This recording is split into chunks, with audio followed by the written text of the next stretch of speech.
It's my favorite kind of day. It's container day at Iconic Motorbikes. Today, we have a container that was sent to us from England. We've got 13 really special bikes, so I'm excited to share the process of unloading it and showing you what those bikes are. Let's check it out.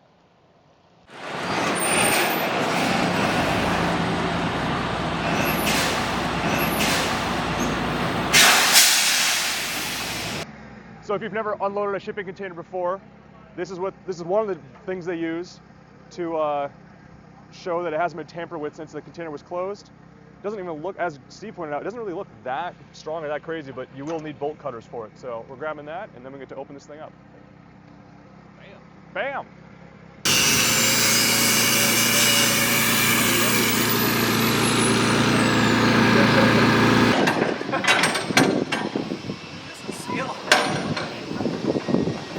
There we go. That's always a good sign.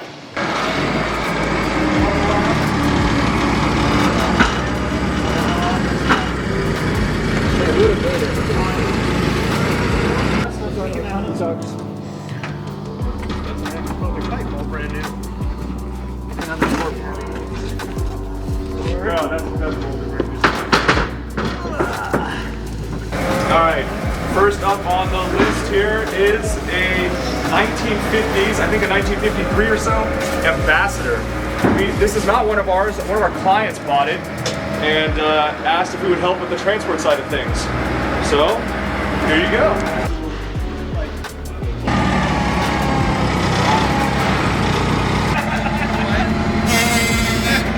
Squeaky. There you go. I'll trade sides so you can get a better look.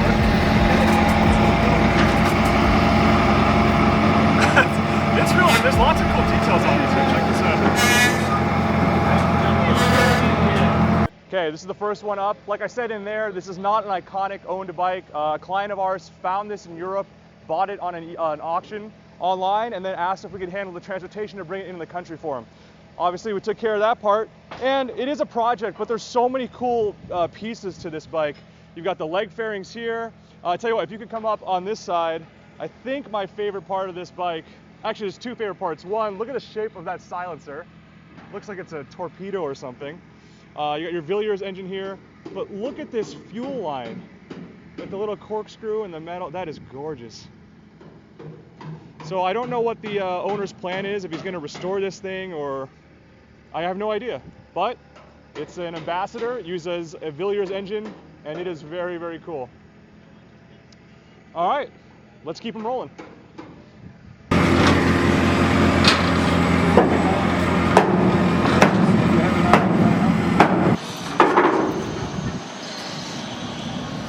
This is pretty clean. That one is immaculate from here. Yeah. Next two off the container are both a couple of 500 two-stroke specials. So you have your RG 500 Gamma here. One thing to note, the bodywork actually looks to be in great shape. It's got a Michelin A49 tire up front, and those haven't been available for a long time, so it'll be interesting to find out how long this has been sitting for. But like I said, the bodywork's in good condition, a little bit of rough spots in the exhaust, things like that. The RG 500 Gammas that were built in the UK had a slightly different tail light than what we got in the US, so they actually stick out just a little bit and have that shape to them. It's also got kind of an interesting seat, a little more comfort for a passenger. Can't say I've seen that before on a Gamma, but that'll be a cool bike, and it's got 11,800 kilometers on it. It's a competitor from Yamaha, an RZV 500R. So the RZV, if you're not familiar, down at the bottom, I thought it said on this side. Oh yeah, I couldn't see it from this angle, sorry, but RZV over here, what that tells you is that this is actually one of the bikes that was originally sold in Japan. The RZV bikes came with an aluminum frame. It was hand welded, and it saved a few pounds because these were actually, due to Japanese restrictions, a little bit less powerful than the 500s that they sold at other markets. But these are very cool and very sought after because of the lighter frame, and of course, if you have the know-how, you can de-restrict them as well. This has 13,000 kilometers on it, and it is in really, really good shape. So I'm looking forward to seeing this one on the road. Stainless brake lines I see here. Oh, let me show you one thing that's funny, well, I think it's funny, about the RZV bikes. Normally, in in other markets, this was just a coolant temp gauge. But for the Japanese market, Yamaha kind of added dual functionality to it. And if you, this button here, this function button, you press that and it'll actually switch between operating as a coolant gauge or the fuel gauge when you're riding. Very cool.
I had to come up into the container for the last bike, 1994 CBR 900RR in a special livery. I'm hoping it's too dark for you to see just now, but we'll roll it out, check it out in more detail.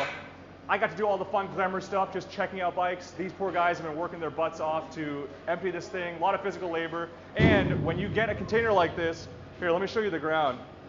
These things that come in here, whatever they use for straps, all the nails, you have to clear this all out before you can get the container returned. So even though all the fun stuff is done with the bikes, they're gonna have to spend their time. They've already been cleaning up most of the wood and things like that, but there's still gonna be a few more minutes where these guys are working hard to completely empty this container and all the hardware before we can tell the driver to get it out of here.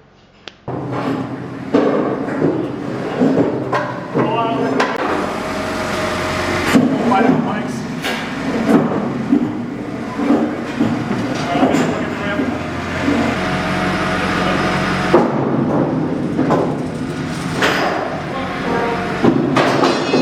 Here she is, the last bike out of the container. Originally, again, we thought we had 13 bikes in there. It turns out there's actually 18. So there's a couple of bonus bikes to discuss with you.